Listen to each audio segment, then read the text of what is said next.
है एवरीवन, आप लोग सुन रहे हैं कहानी माफिया किंग, जिसे लिखा है दिव्या सिंह चाहत ने। तो चलिए शुरू करते हैं। भाग 13।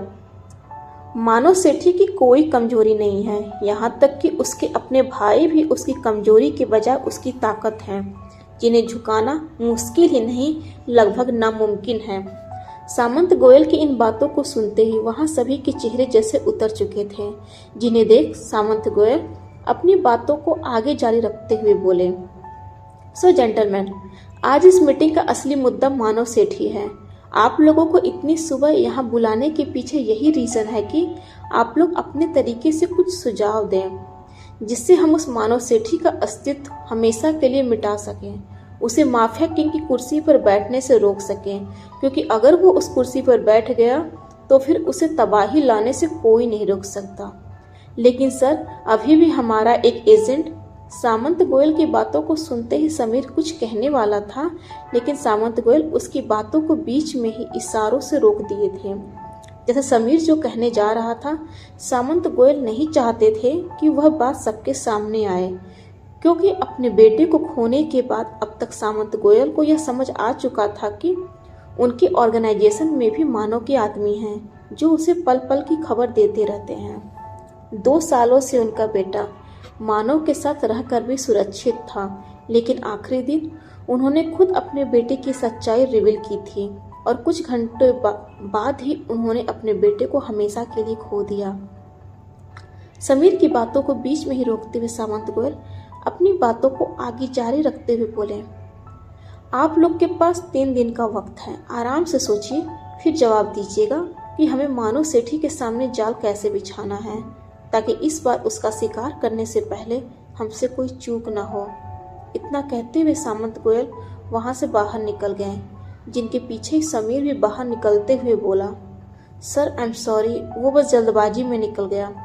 कोई बात नहीं समीर, वैसे अब हमारे उस एजेंट के एक्टिव होने का वक्त आ चुका है। मतलब सर, मैं कुछ समझा नहीं, समीर ने कहा। शिवानी बत्रा से कांटेक्ट करो और उसे साहिल के बारे में सारी न्यूज़ देते हुए उससे कहो कि उसका एक्टिव होने का वक्त आ चुका है। अब उसे अपना ऑपरेशन स्टार्ट करना होगा, जिसके लिए उसे तैयार किया गया है। और हाँ, उसकी मदद के लिए हमारा एक सीक्रेट एजेंट पहले से ही मानव सेठी के सामने अपना दोस्ती का हाथ बढ़ा दिया है, जो शायद अब तक दोस्ती करने में कामयाब भी हो चुका होगा। वक्त पड़ने पर वह भी शिवानी का साथ देता रहेगा। अपनी बातों को पूरा करते हुए सामंत गोयल वहां से चले गए, जिनके पीछे उनके ऑर्डर को फॉलो करते हुए समीर अग्निहोत्री ने अपना फोन निकाल लिया था। शिवानी बत्रा। रणविजय सेठी की तरह ही शिवानी बत्रा भी पेशे से एक लॉयर थी, लेकिन रणविजय की तरह उसका खुद का कोई फर्म नहीं था। वो छोटे स्तर पर कम फीस में लोगों का केस लड़ती थी, लेकिन कोर्ट में उसके भी दाव पेच रणविजय की तरह ही होते थे, जिसकी वजह से ज़्यादातर जीत उसके ही हिस्से में आती थी। साथ ही रणविजय सेठी की दोस्त भी थी। जहां एक तरफ रणविजय क्रिमिनल व बड़े बिजनेसमैन का मसीहा था, तो वही शिवानी गरीबों व महिलाओं के लिए आवाज उठाती थी। कोर्ट में उसकी इंटेलिजेंसी को देखते हुए ही रणविजय ने उसकी तरफ दोस्ती का हाथ बढ़ाया था, जबकि वह इस बात से अनजान था कि वह खुद को एक जाल में फंसाने का न्योता दे रहा है। उसके सामने जानबूझकर एक जाल बुना जा रहा है, जिसमें वो पूरी तरह से फंस चुका था। शिवानी एक लॉयर होने के साथ साथ रॉ के लिए सीक्रेटली काम भी करती थी, जिसे खुद सामंत गोयल ने अपने बेटे साहिल के साथ ही तैयार करके भेजा था। लेकिन 2 साल पहले साहिल ने शिवानी को शांत रखा था और मानव सेठी के खिलाफ अकेले ही सारे सबूत इकट्ठा करने में लगा हुआ था। तो वही शिवानी 2 सालों में एक नॉर्मल इंसान बनकर रणविजय से अपनी नज़दीकियां बढ़ा रही थी। लेकिन अब साहिल के मौत के बाद सामंत गोयल ने उसे अपने मिशन में एक्टिव होने का ऑर्डर दे दिया था, जिसकी मदद के लिए एक दूसरा शख्स पहले से ही मानव सेठी के करीब पहुंच चुका था। लेकिन अभी सामंत गोयल ने उसे सबकी नज़रों से छिपा कर ही रखा हुआ था। तो उधर दूसरी तरफ पटाया में, बेबी गर्ल तुम्हारा ही हूँ, इस तरह चोरों की तरह छूने की क्या जरूरत थी? पूरे हक के साथ जो मर्जी वो कर सकती हो। इतना कहते हुए मानो काव्या के ऊपर से हटकर उसके सामने ही अपने दोनों हाथों को फैलाए बैठ गया था। लेकिन मानो के इन बातों साथ ही उसकी हंसी को सुनकर काव्या ने घबराहट में तुरंत अपनी आंखें खोल दी थीं। तभी मानो का अचानक से फोन रिंग हुआ। स्क्रीन पर फ्लैश होते नंबर को देख उसका चेहरा सीरियस हो चुका था। जहां उसने बिना कुछ बोले फोन के दूसरी तरफ मौजूद शख्स की बातों को सुनते हुए वापस से अपना फोन रख दिया था। साथ ही रूम में ही एक तरफ अटैच्ड वार्डरोब से अपने लिए कपड़े निकालते हुए बोला, 1 घंटे बाद हमें कहीं जाना है, इसलिए तुम्हारे पास रेडी होने के लिए सिर्फ 1 घंटा है, मानव ने कहा और रूम से अटैच्ड बाथरूम के अंदर चला गया। लेकिन काव्या उसे बस हैरानी से देख रही थी। चेहरे पर हल्के घबराहट भी थे, क्योंकि उसे अभी तक पता नहीं चला था कि इस वक्त वह कहाँ है। मानो को अंदर बाथरूम में शावर लेते देख काव्या बेड से उतरकर नंगे पांव ही रूम के गेट की तरफ बढ़ गई। इस वक्त वह अपने कदमों से भी मानो को कोई आहट नहीं देना चाहती थी। आहिस्ता से आगे बढ़ते हुए वह गेट के पास पहुंची। तभी अचानक से उसकी भौहें सिकुड़ चुकी थीं। गेट को खोलने के लिए उसने काफी जोर लगा दिया था, लेकिन उसे खोलने में वह पूरी तरह से असफल थी। एक बार अपनी नजरों को उसने कमरे में घुमाया और वापस से बेड पर बैठते हुए बोली, मुझे कैद में रखता है ये बात समझ में आती है, लेकिन मेरे साथ साथ खुद को भी कैद करके क्यों रखा हुआ है? ये थोड़ा अजीब नहीं हो गया? उससे बड़ी बात कि इस रूम में खिड़की तक नहीं है। कहीं हम किसी दूसरे प्लेनेट पर तो नहीं आ गए हैं? या फिर यहाँ से बाहर निकलने के लिए कोई कोड तो नहीं, जैसे अक्सर फिल्मों में होता है? इतना कहते हुए काव्या ने खुद ही अपने सिर पर एक चपत भी लगा दिया था। इस राक्षस के साथ रहकर तेरा दिमाग भी खराब हो चुका है काव्या। यहाँ कोई फिल्म थोड़ी चल रही है जो तू उस राक्षस के कोड को क्रैक करके यहाँ से भाग जाएगी। तो फालतू में अपना दिमाग लगाना बंद कर। एक लंबी आह भरते हुए काव्या वापस से अपने बेड पर लेट गई थी। 1 घंटे बाद काव्या को दिए गए समय से पहले ही मानो रेडी होकर उसका वेट कर रहा था। तभी काव्या भी जल्दी जल्दी तैयार होते हुए रूम से बाहर निकल आई। अपने हाथों में पकड़े हील्स को नीचे फर्श पर रखते हुए बोली, मानो मैं रेडी हूँ। तभी मानो उसके होठों के साइड में फैली लिपस्टिक को अपने अंगूठे से साफ करते हुए बोला, अब जाकर तुम रेडी हुई हो।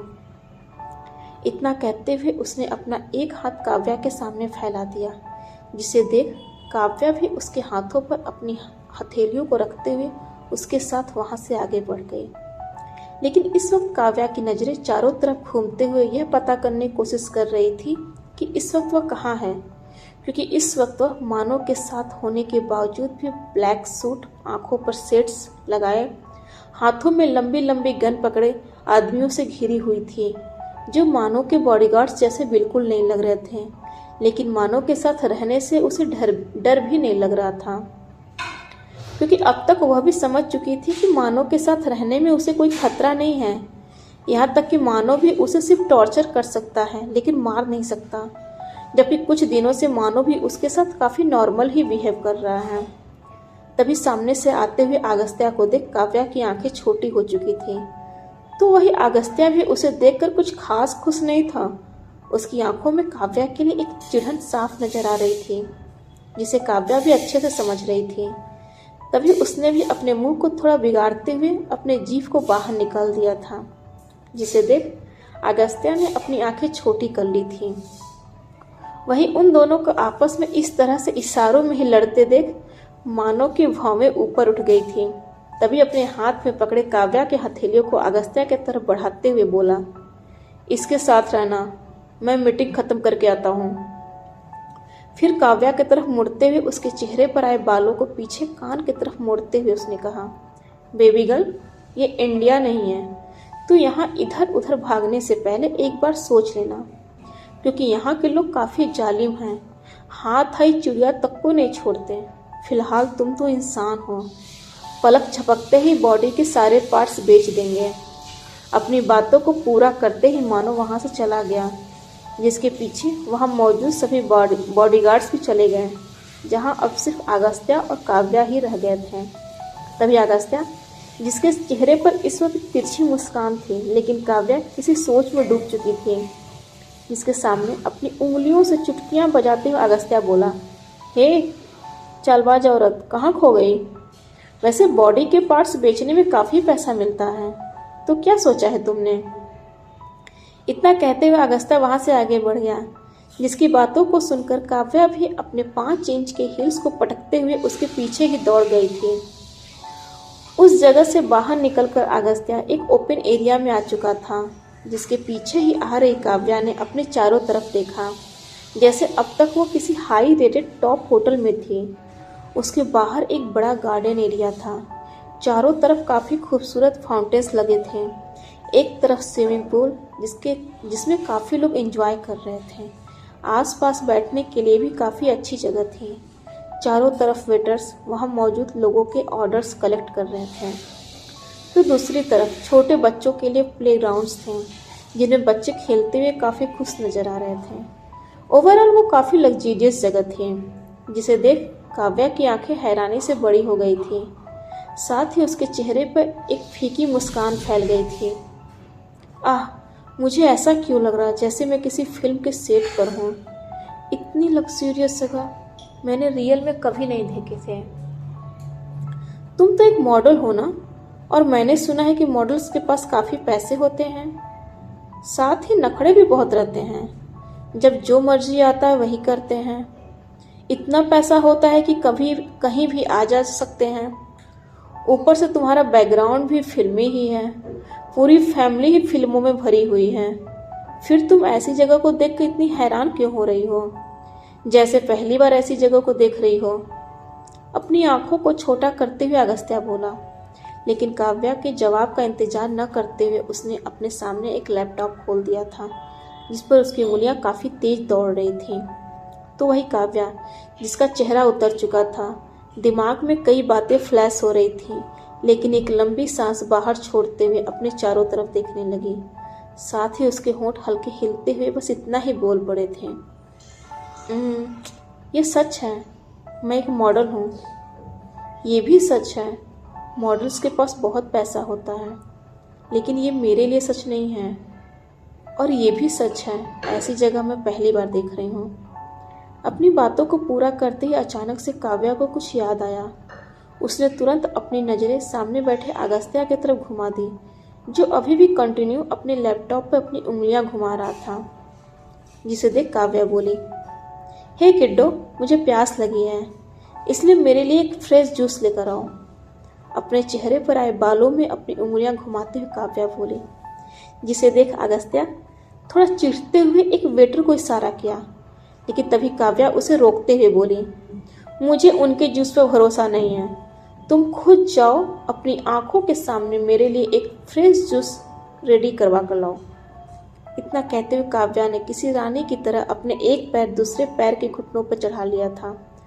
साथ ही अगस्त्या को जूस का ऑर्डर देने के बाद अपने चेहरे को भी दूसरी तरफ घुमा लिया था। जिसे देख अगस्त्या पहले से ज़्यादा चिढ़ चुका था, लेकिन फिर भी मजबूर था, क्योंकि मानो ने उसे काव्या का ख्याल रखने के लिए बोला था।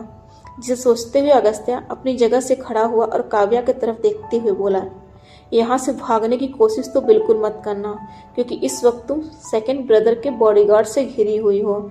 गलती से एक कदम भी आगे बढ़ाया तो तुरंत मार दी जाओगे। जिसे कहते हुए अगस्त्या वहां से चला गया।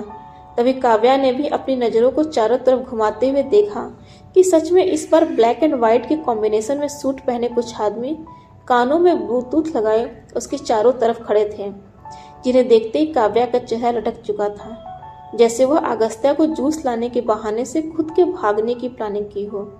लेकिन तभी उसकी नज़र सामने रखे अगस्त्या के लैपटॉप पर पड़ी, जिसे देख काव्या तुरंत लैपटॉप को अपनी गोद में लेते हुए उस पर अपनी उंगलियां दौड़ाने लगी। सबसे पहले मुझे ये पता करना होगा कि इस वक्त मैं कहाँ हूँ, फिर यहाँ से भागने की प्लानिंग करती हूँ। इतना कहते हुए काव्या की आंखें अचानक से फैल चुकी थी। तभी वह हल्का चीखते हुए बोली, व्हाट, इस वक्त मैं थाईलैंड में हूँ? इतनी जल्दी मैं थाईलैंड में? अभी पिछली रात तो मैं इंडिया में थी। काव्या खुद को थाईलैंड में देख हल्का चीख पड़ी थी। तभी उसे कुछ टूटने के साथ साथ काफ़ी तेज चीख सुनाई दी, जिसे सुनते ही उसने अपनी नज़र पीछे घुमाई। पीछे का नजारा देखते काव्या कांप उठी थी।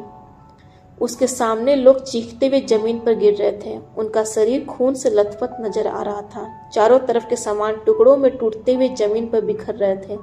हर तरफ लगातार गोलियां चल रही थी, जिसमें मानव के बॉडीगार्ड्स भी जमीन पर गिरते हुए छटपटा रहे थे। तभी काव्या ने गन से निकली गोलियों के साथ साथ धुओं में एक झुंड को देखा, जो उसकी तरफ ही आ रहे थे।